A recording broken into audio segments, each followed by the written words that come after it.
firefighters for having us. And thanks to Scranton for having us. You guys are phenomenal. It was a phenomenal day out there today. And before we begin, Michael Scott, everybody.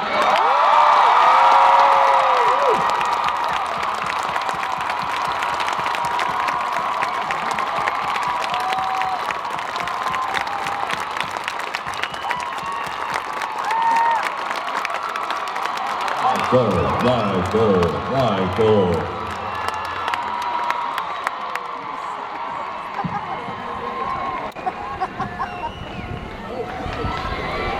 Hey, you know what? Before we start, though, I have always had a dream to do stand-up, and I can't think of a better opportunity. So I got a little 15-minute set, and if you'll indulge me. No, here we go. The exit interview. First question. Actually, I'm going to go to Greg Daniels because I'm sure he's been asked this a lot, but I don't know if it's been answered. What was your favorite David Wallace scene? Now, how did you settle on Scranton? Go! All right. 10 years ago, an angel came to me in a dream and said that there was a city, a small city, filled with talented but often overlooked by the media people, good people who would appreciate having a television show written about them and would one day throw the most amazing party for the people who made that show.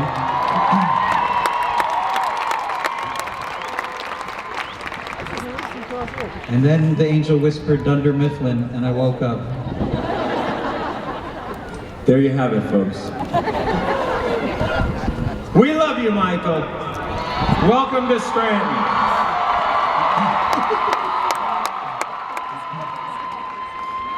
All right, first question for Paul Lieberstein. Paul, as the HR guy, who was best and who was worst at their job at Dunder Mifflin Scranton?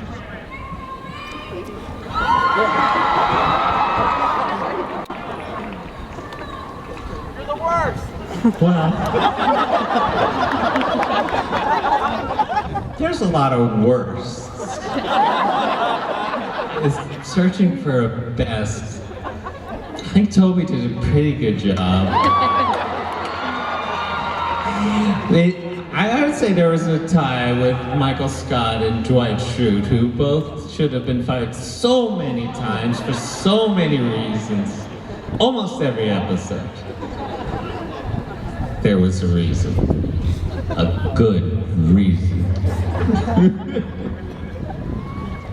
Oscar, this relates to today. I know a lot of you folks were out there today. Who were some of your favorite, most impressionable, left a big impression on you, fans today that you met? Or last night? Was it Paul from England? The folks from Portland? This is a venue. You can't be intimate here. At the time, I was molested by my uncle. You can't. It's a stadium. You can't. By the way, we were surprised when Steve came out too. He was back there wearing a wig. We had no idea it was him.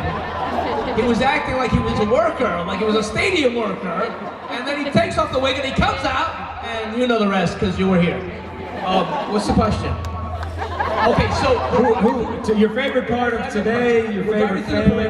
Yeah, we're driving through the parade, and there's all these the people. You guys were there, youthful faces because the university. These beautiful kids are lined up, and out of nowhere, these two old people come shuffling. Hello, hello, and it's my cousins, Olga and Sabina, who drove down from Union City, New Jersey, unbeknownst to me. So they're here representing Union City, embroidery capital of the world. Olga and Sabina, who surprised me from Union. So that's. Well, let's give it up for Oscar's cousins. They're out there somewhere. Come on. Brian Baumgartner, Kevin Malone. A lot of people seem to underestimate Kevin. Now, why don't you tell us about some of the complexities of his personality and Your thoughts on Can that? I just say, I think that they estimate him.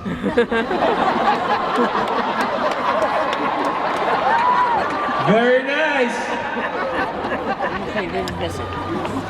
I don't understand the question. What are some fun parts about Kevin Malone? I don't understand the question. List things he likes to eat. M&M's or Skittles? M&M's. Yeah. What was the question? Oh, I understood that question, yes. Thanks, Craig. Jenna, And I love you! I love you, man! get out there, Brian.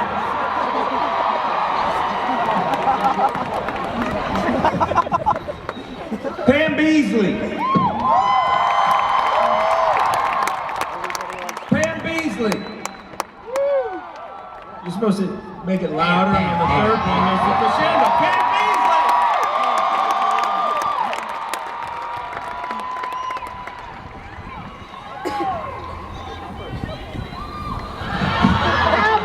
Hey, hoo, ha, hey. What are your thoughts about your husband Jim's nemesis, Dwight?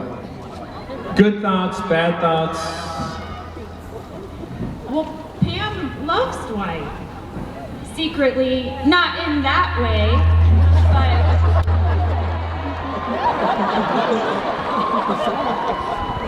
Later. but,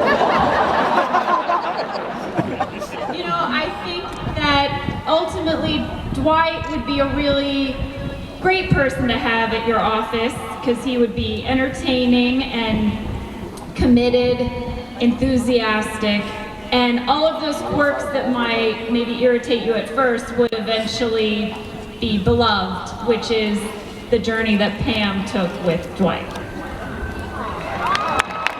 I'm sorry, that answer wasn't funny.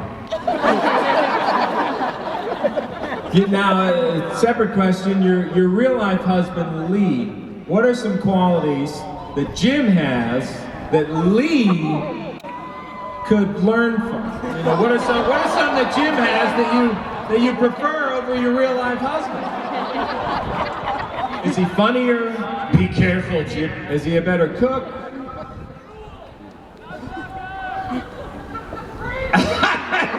I stumped you on that. Did he ditch you for a startup in Philadelphia? You go to Philadelphia and hang out with My husband should not take a job in another city without telling me first.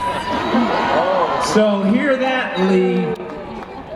Hey, Pam wants to stay in Scranton, y'all. The best city ever. She wants to be able to go up to is it the glider? And get the roast beef and mashed potatoes at 2 a.m. with the gravy. Creed, Brett. You're in Scranton right now, Creed. Do you have any additional Creed thoughts? I was offered a film in Bangkok playing a Parkinson's disease man who was a fluffer on a porno film. And I turned it down to be here today. I just want you to know that. I love you guys. You should have taken the film. Should have taken the film. That could have really led to something. Where does the real Creed Bratton end and the Dunder Mifflin Creed Bratton begin? Yes. Exactly. Probably in jail.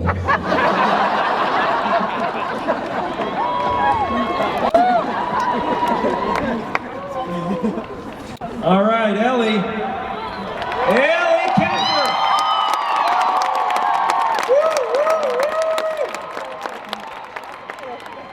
Erin's had some ups and downs in her love life. Who do you think her true love is?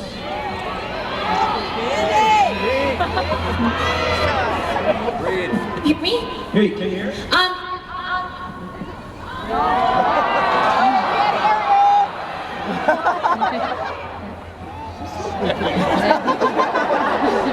All right, moving on. If you don't want to partake, then fine. No, occasionally avoiding the question. I don't think Erin has found her true love yet. I think maybe right here, someone has just claimed the prize. I don't think Erin's found her true love yet, Andy. There's a guy named Andy who's a Marine up there who's a pretty handsome fella. Where is he? Keep a look out. Or Daryl. Or Daryl.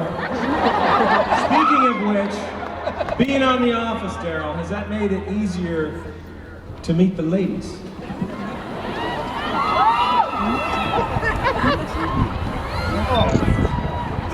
Absolutely. I think they bleeped out your first answer. That's what that was. Do you think Daryl will be Jim's boss one day? Without a doubt. Without a doubt, Daryl's gonna own a professional team someday. Probably the Rail Riders. You got a lot of Red Sox fans up here on the my home plate. I don't know. This could come to blows. All right, Michael Scott.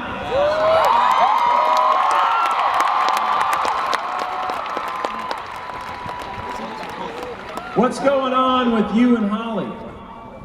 Where do things stand? It's a TV show.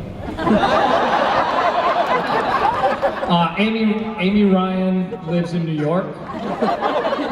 I live in Los Angeles with my wife and children, and we are all happy. Do you guys get together at the holidays and sort of celebrate? Just Amy and I get together for the holidays. Leave the families at home. I assume they're happily married in Colorado. What do you miss most about being at the Dunder Mifflin family? To be completely sincere, I miss the people most of all. They're really good friends. Come on. All right. That one was for the cameras. No, really. And the booze. The booze. The boobs? Not the boobs, the booze. A few sets where they give you free booze. Meredith Palmer. A Philly girl! The family had a bar in downtown Philly for 170 years. It was in the family. Is it on? Okay. No, it's just funny you happen to mention boobs and booze, and then you talk to me. Thank you so much. Well, I know, I'm paying attention. what has been your favorite injury over the years for the character of Meredith? Well, every once in a while we'd start work and Rainn Wilson would not say hello to me, and that really hurt my feelings. So the emotional injury is what. Oh, you mean the physical? I got you. Okay, no, okay. He's like that. He can be vicious. He's tough, but he's worth earning his respect. I love you, Rainn. I'm gonna miss you. Yeah, I swear to God. All right, bring it in. Let's go. Bring it in. Hug it out. I know, right? Those are the people like too. No, I love getting hit by the car.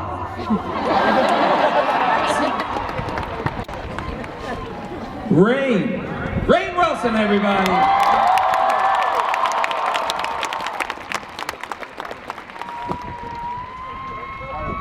How about you mention some of your favorite behind-the-scenes moments that we didn't see on camera?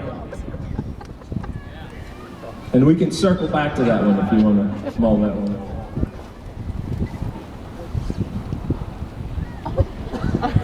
Yeah, thank you, Greg. Yes.